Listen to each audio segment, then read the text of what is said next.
along these elements, which probably could be also areas of bones, but this is actually a part of a pulpit. You can tell by the angle, and it's showing Abraham sacrificing his son Isaac with the wood on the side, and it's a pulpit. You can go up the steps on the right here and go on up, connect to a different part that no longer exists, but that is part of an old pulpit. It says a banister from an ambal, which is a pulpit 6th century. I wonder what church it was from.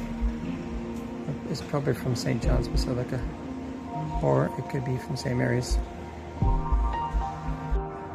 On the far left side of this outside exterior, you'll find a massive capital stone that would be laying on top of an entryway right there.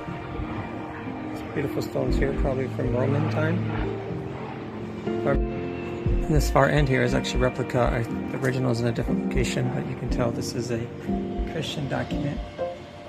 If I don't remember exactly what it is, but it talks about some Christian history here.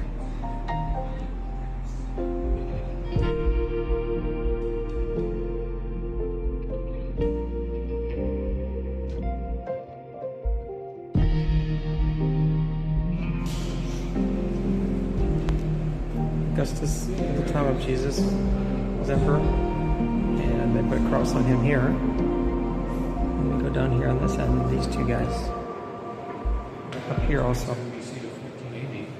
They have the cross on their foreheads too.